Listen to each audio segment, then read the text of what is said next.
The TV series How I Got Here is looking for adventurous Gen Zers to travel to their parents' place of birth in an all-expense paid trip of a lifetime. Produced by the international Emmy Award-winning Fort Entertainment, North American-born Gen Zers embark on an adventure as they travel with their parent back to their country of origin. They immerse themselves in special custom, enjoy thrilling local activities, and reunite with important people from their family's past. How I Got Here truly brings two generations closer together as they share a life-changing trip they will surely remember forever. For more information and to apply, head to fortcasting.com. That's FORTE casting.com. Stream previous seasons on BYUtv.org, Apple TV, and Super Channel on Prime Video.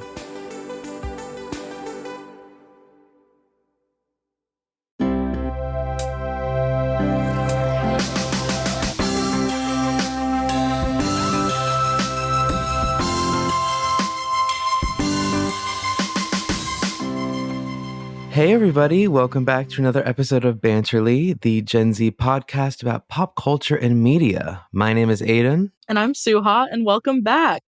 I've been scrolling on TikTok a lot, and there's this new trend. I don't know why we're so obsessed with giving everything like character type labels, but like the hot rodent boyfriend trend that has emerged. Hot rodent boyfriend or a sexy rat man. They're one and the same. If somebody comes up to you and says, "Hello, sexy rat man," they're also calling you a hot rodent boyfriend. Yeah, so these are the what they look like. These are some of the features. They're svelte. Yes. Angular features and bodies. Not necessarily conventionally handsome, which makes them even hotter. And I'm like trying to think of who falls into that category. I think the newest entrant into that category has been Josh O'Connor. From Challengers. I know him from The Crown. I know and love him from The Crown. He's the only reason I've ever had sympathy for King Charles. It's because he played him. Yeah, like this whole category, I don't know. It's kind of like, I get it, but I also don't. Because I think it's so embarrassing to attach. I would never want to call someone I'm with a rodent and be proud of that, you know? I get it, because there are all those memes before this rodent boyfriend became a term of the main character from Flushed Away, and people being like, this is what all of your boyfriends look like. And they're not wrong. That's how I feel about Maddie Healy, who I dislike for so many other reasons, but also because he just looks the way he does. And it's like the sewer rat from Flushed Away. Exactly. I think that's a perfect description, because some people do have rodent features. I don't think that's a negative or a positive, but some people, they do have rodent features. I've met a few people with rodent features in my day. It's not a bad, like some people have they're more bird-like, you know? Like, you know? I stand by this. I don't think it's a bad thing. Would I want to be called a rodent?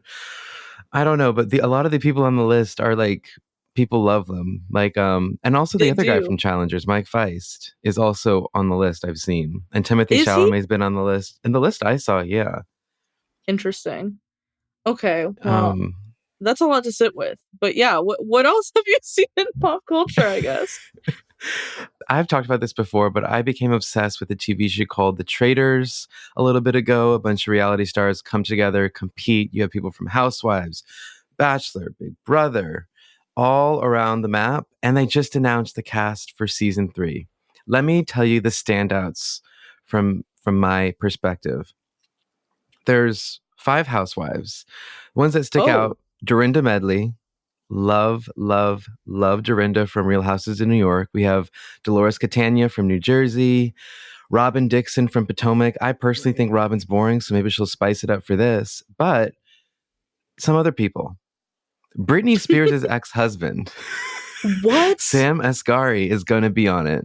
He's literally only famous for being married to Britney Spears for a minute. Yeah. So we'll see how that goes. Also, Tom Sandoval from Vanderpump Rules, the Scandival that rocked the world last summer, and Chriselle Staus from Selling Sunset, and Zac Efron's brother. So there's going to be about 20-ish people that all live in this Scottish castle together, and it's going to be Britney's ex and housewives and Zac Efron's brother. So I'm so excited for this next season. At first I was like, what's this cast? But after thinking about it, no, it's going to be good. It's going to be good. It sounds exciting. It sounds very, I might have to tune in. I love watching famous adjacent people do things because they just have an arrogance that not even famous people have. And I love that. Exactly. I think it's so fun to watch. Exactly. Like, oh, But your neighbor's dog sitter knew someone who was an actress. They're walking around like they own the town. But in other exciting news, besides the Traitors season 3 cast, we have an exciting announcement. Immigrantly Media's come out with a new podcast called Nationally. It's our new elections podcast. It launched early June, and it's focusing on the elections and what the immigrant and minority communities around the country, what they care about in certain key states. We're talking Michigan, Arizona, Pennsylvania. So you can go to wherever you listen to podcasts and listen to our first episode, which is out now. I'm Juan Diego Ramirez. And I'm Sarah Sadwani. And this is Nationally. Who's spearheading the uncommitted movement in Michigan? What key issues are driving the Latino support in Arizona? Why is Gen Z stepping up to run for office in Georgia? These are the questions we're asking on Nationally, a limited series podcast for Immigrantly Media, launching June 6th. Join us on Nationally, where every story counts and every voice matters. Wherever you listen to podcasts. yeah, it's going to be an exciting one. And that kind of leads us into the question of the day and the general topic of today's discussion. Aidan, what's a memorable moment you remember in politics? Let me think on this. Okay, I've thought. The 2020 election, November 2020. At this point in my life, just to set the stage, still very much pandemic era. I fortunately got to escape St. Louis with my friend who also went to college in New York, and we were doing remote classes from St. Louis. You know, that was okay. But for 1 month, we got an Airbnb in Chelsea and we lived together, and we got to like escape our homes and experience the city for a month sophomore year. And during that time was the election, the 2020 election, Trump versus Biden. And then we were there in New York for when Joe Biden won. And I have never experienced such energy and magic in this city before. I remember we walked outside and everybody was banging their pots and pans outside of their window. I went to Washington Square Park, and it was just so electric and vibrant, and everybody was just so happy that Trump was no longer going to be president. That was a beautiful day, and I'm so glad I got to experience it in New York City, of all places. Yeah, that's awesome. How about you? What's a memorable moment for you? I think when President Obama was elected for his first term in 2008. 11 p.m. on the East Coast. We're back on the air, and we have news. There will be young children in the White House for the first time since the Kennedy generation. Barack Obama, in our view, President-elect of the United States of America. Yeah, it was such a weird day to kind of just be in class and not really grasp what that meant. Because at this point, like, the only president who'd been around in our lifetimes would have been Bush. And I didn't really know, like, I was 7. A bush was a type of plant. Like, that's it. And so it was told to me that it was historic, and I kind of believed them. But then my teacher was like, what does this mean for people like you? And I didn't know what that meant. And I realize now it's because he had a Kenyan Muslim father, and I'm also East African and Muslim, that she kind of was like, you must specifically take this like as a broad historic win. And I didn't care. But I do remember the moment. At 7 years old, duh. Like, why would you ask a 7-year-old that? Yeah, like, I did not care. Yeah. I simply, like, I did not care. And so I do remember that day. And it was historic. Like, it was cool to see that in class, but not really with the commentary from my teacher. But it is what it is. I remember that day too. I remember watching the inauguration in 2nd grade.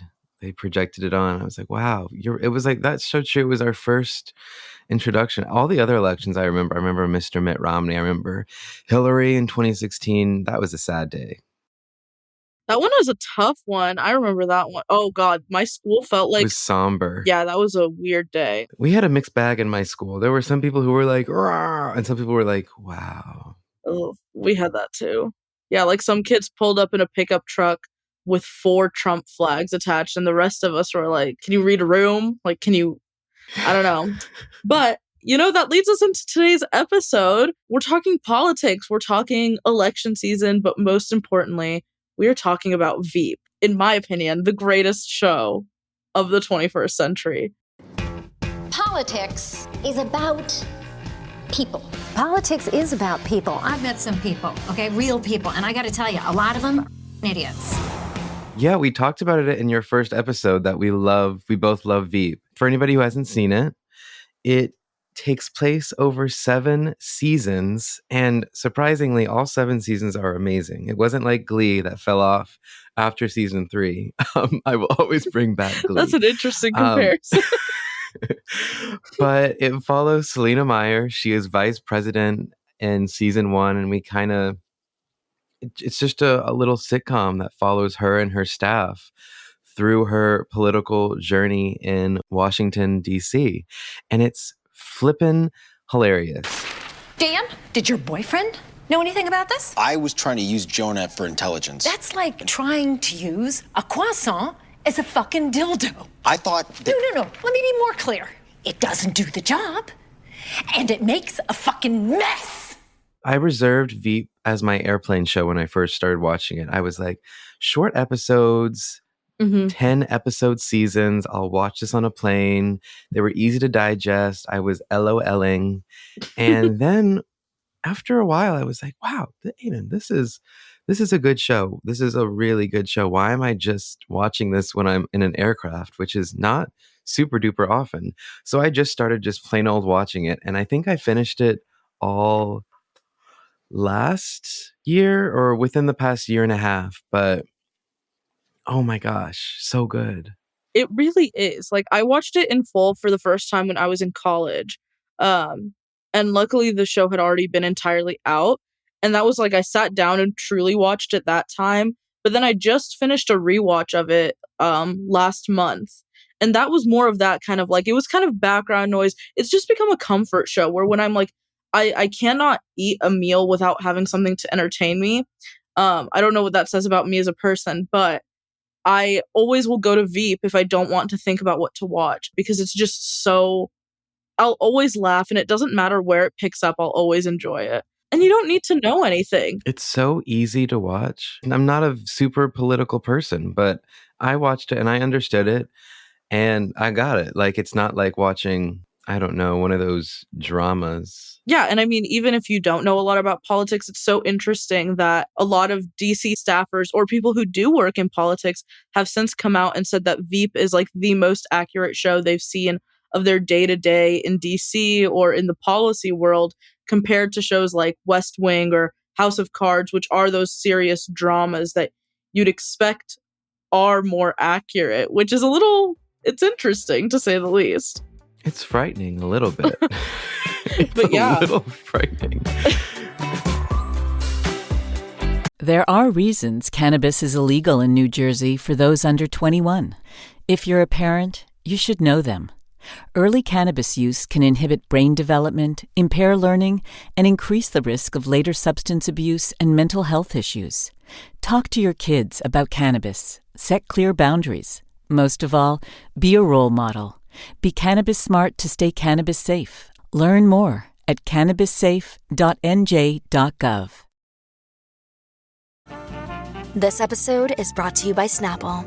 Welcome to the Snapple Market Auditory Experience. Close your eyes. Imagine you're walking into your neighborhood store. You make your way to the back and reach for your favorite Snapple flavor. You can't wait. You take a sip. Whoa, that's a lot of flavor. What flavor are you holding? Now open your eyes and check out Snapple.com to find ridiculously flavorful Snapple near you.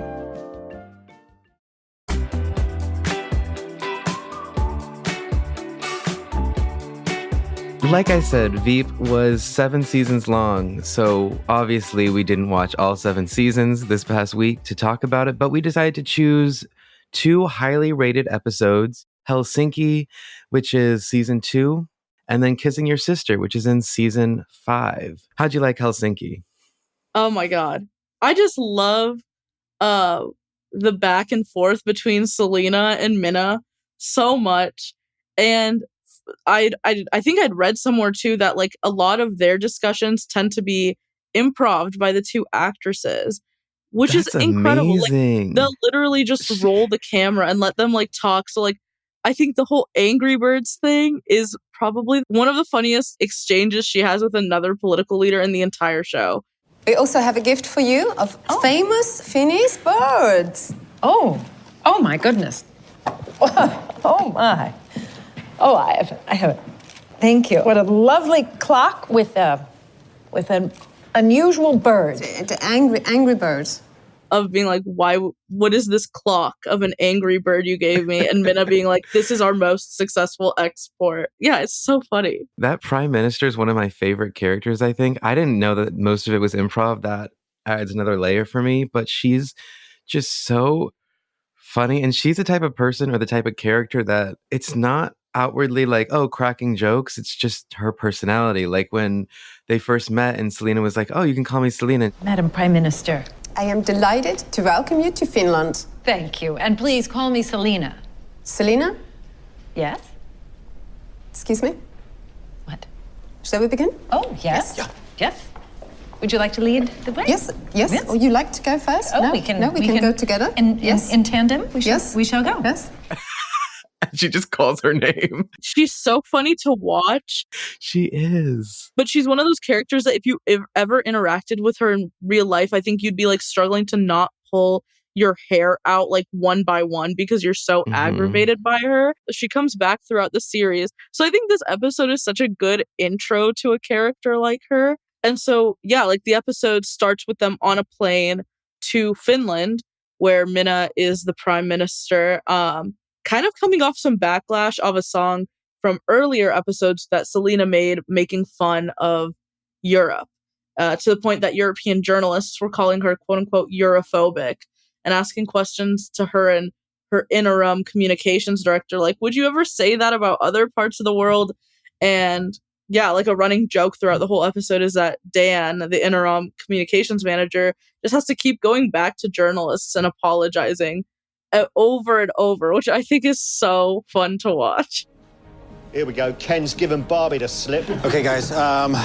To those who may have misinterpreted the song, we to them offer apologies, especially our most gracious host, the Prime Minister of Finland. My favorite part of the episode was when the Prime Minister's husband grabs Selina's boob when they're doing a smoke break. That whole little mini storyline arc within the episode was just so well done. He groped her, but like well done. No, yeah. Like Julia Louis-Dreyfus, is it Julia or Julie? Julia Louis-Dreyfus is phenomenal. I never saw Seinfeld, but she's so talented, and watching her act after the groping scene and watching her bagman Gary react, and he's so protective of her, and oh my gosh, it was just comedy gold. I love it so much because Selina Meyer is not a girl's girl. But after experiencing this, she's kind of like, she's trying to be almost, where she's suddenly like her and Amy towards the end of the episode, like champion women's rights out of nowhere. Yeah, they're like, whoa, we have no power. It's like, I think she says it's like the axis of dick is the power axis in which they live. Like you said, Gary reacts like saying that the grope was like a sexual 9/11 or Cuban Missile Crisis at least. Osmo groped me. Shit. Yeah. We need to rain down the full might of our nuclear arsenal on Finland. That's the other thing I forgot to tell you. We're going to blow up Finland. It's so good. So underrated. Like, oh my God. It's so good. It's just like so many one-liners. That's what I think stands out about a show like Veep, is that like you don't need a whole story to sell one joke. Like it's the punchline comes and goes, and if you blink, you've missed it, which makes it like so they're fun. So quick. And the way that they deliver the jokes, you almost don't think it's a joke. Like sometimes in sitcoms, they deliver it and, you know, there's like a laugh track or they pop. But here it's like, oh, that was a joke. But I just thought he was like, can fly over your head really quickly. And that's why I'm sure it's fun for you to watch it, have watched it all the way through twice, that I'm sure you pick up on things that you didn't notice the first watch. I know Yeah. I did that when I was watching these episodes back. Yeah, like you're like, oh my God, I didn't even catch that was like maybe an ongoing joke, or I didn't appreciate. Like for me, it's in this episode, it's how Gary reacts when Selina wants to take smoke breaks. Because I think that goes to the overprotective thing you mentioned of like, he's literally trying to police a woman who's like in her 40s or 50s to convince her to not smoke cigarettes. And the scene at the end when they're in the plane and she's coughing and he's like, he looks at her, Yes. he just gives her a look. And that was just amazing. He didn't say anything. He just looked Exactly. at her. One of the best lines, I think, in the entire show comes from this episode where, like, I think she's looking back at, maybe she is looking back at Gary when he's telling her to not do a smoke break. And she says, oh, don't give me that Quaker in a titty bar look. Yes. Like, where do they come up with these things? It's so funny.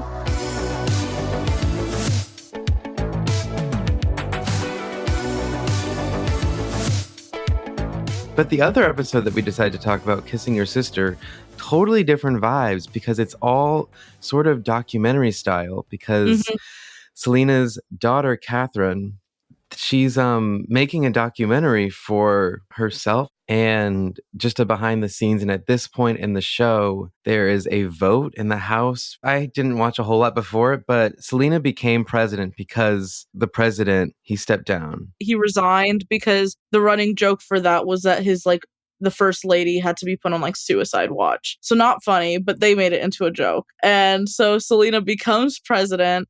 And this is in an election year. So she really gets only 8 months of being president before she's up for election. But then her and her opponent tie in the Electoral College on election night. And so then it goes to the House to vote on who they want as president. And yeah, it's never happened. And it likely will never happen in real life. I think as much as I love the show, this is where it starts to get a little out of reality. And that's totally fine. But this is, I think, that big mark of like, oh, they tie on election night. Okay, let's see that actually happen. Hey, we're in election year this year. You never know. I mean, I guess it could. So the whole episode is just kind of the behind the scenes of that whole trial from Catherine's perspective. Catherine is just like the saddest character. And she's so funny unintentionally. I love when they write characters like this who don't really deliver the one-liners, but are kind of either the expense of the joke or are unintentionally funny because like it's what's happening to them is sad. Yeah, I just think it's such a fun episode. Like filming from Catherine's side. Like I love the little clip of her right towards the beginning of the episode doing her like experimental dancing or whatever. Oh, Catherine, would you please give it a rest with that camera? My name is Catherine Meyer. I've spent my entire life in the public eye. While the public will always remember me as the little girl who fell off the stage twice in one evening, I'm a grown woman now with my own passions and interests. She's like, you might know me just as the girl who fell off the stage twice on election night, but I'm like a real person. I feel like she's such an archetype going to Vassar and going like she's like the politician's child. Like you were raised in a wealthy household and you're trying to be a little bit different, but she's nice. But she's like has a good heart and she's not like a spoiled little brat until she gets all the money and then starts paying Selina every month. I feel like we're diving too deep into these little plot points, but it's so fun to talk about. I know. Because I feel like I don't talk about the show enough. Have you ever wondered what it's like to bite into Nerds gummy clusters? They're fruity. They're tangy. They're gummy. And they're crunchy. Nerds Gummy Clusters, a union of fruity sweet gummy and tangy crunchy nerds. Unleash your senses. Shop now at nerdscandy.com. You mentioned about when we were talking about Kissing Your Sister that it kind of got a little bit out of reality with the tie break and the second tie break, but watching it recently and especially seeing a lot of discourse online about how Selina Meyer is like our current vice president Kamala Harris, seeing all those trending videos of Kamala Harris on TikTok, whether it's the wheels on the bus or you think you fell out of a coconut tree? Everything is in context. My mother she would give us a hard time sometimes, and she would say to us, I don't know what's wrong with you young people. You think you just fell out of a coconut tree? You exist in the context of all in which you live and what came before you. You exist in the context. We all know the rest. Oh, it's so good. But every time I see one of those videos, I see comments and it's like, she is Selina Meyer. This is so Veep. And it's true. And The Daily Show actually did a little montage of comparing Selina Meyer quotes with Kamala Harris quotes. My fellow Americans, words have many meanings, and sometimes instead of conveying our meaning, they can suggest other meanings. When we talk about the children of the community, they are children of the community. Well, we are the United States of America because we are united. And we are states. You can't make this stuff up. You can't write it. I think Veep introduced me to the way that the vice president job is kind of a joke, and not like it's very impressive. It's very important. But the running joke of Selina going into her office and being like, did the president call? And he never, ever calls because they don't have any interaction just shows. I wonder what if Kamala does that. I know. And it happens later with Selina when Doyle becomes her vice president in that first term, where suddenly he's like, did the VP or did the president call? And like they have no line of communication, although she had like promised him and later Tom Jones that they would have roles in her administration. So it's just like this endless cycle. I think there's been commentary from the writers too of how difficult it is to write what they dubbed say nothing bullshit, which is that like we are United Americans, which is why we are the United States of America. But it also pulls back the curtain, I think, on US politics, right? Like for a lot of us, I think we feel very disconnected and thinking it's this high profile, well-oiled machine where everyone who's there should be there. Everyone who's there has a clear job. Yeah, it's not that not at all. And it just makes it fun. I don't know. It's funny. I like poking fun at people in power. And this show basically justifies a million different reasons why you could and should do that. I agree. And I think now that social media is so prevalent that we get to see those inside moments of when people fuck up in the government. So it reminds me of recently when those videos in Congress went viral online of Marjorie Taylor Greene commenting on the Congresswoman Jasmine Crockett's eyelashes, and then AOC jumps in, and then Jasmine Crockett responds calling her like your bad built butch body and all this stuff that is erupting in our national Congress. And you guys are elected officials and this is what you're talking about. But before, if that would have happened 40 years ago, like maybe someone would have written an article about it. We actually get to see it now. It's literally real life Veep. We are living in, or Veep is just real life, you know? Politicians kind of love when we attribute like class and decorum to their jobs. But around the world, we just see that that's not the case. Like there have been multiple, I think, incidents around the world where people get into fights in different like parliamentary chambers. People are cursing each other out. Marjorie Taylor Greene has a habit of doing this, right? Like, and she I think as soon as Rep. Crockett called her that, she went on Twitter and posted a video of her like working out in her home gym, being like, I'm not like, you're not talking about me, girl, or some kind of thing. And I just think it's so funny because it's one of those things where like you kind of laugh because if you think about it too much, you might cry because this is the reality in which we live. Exactly. Laugh away the tears.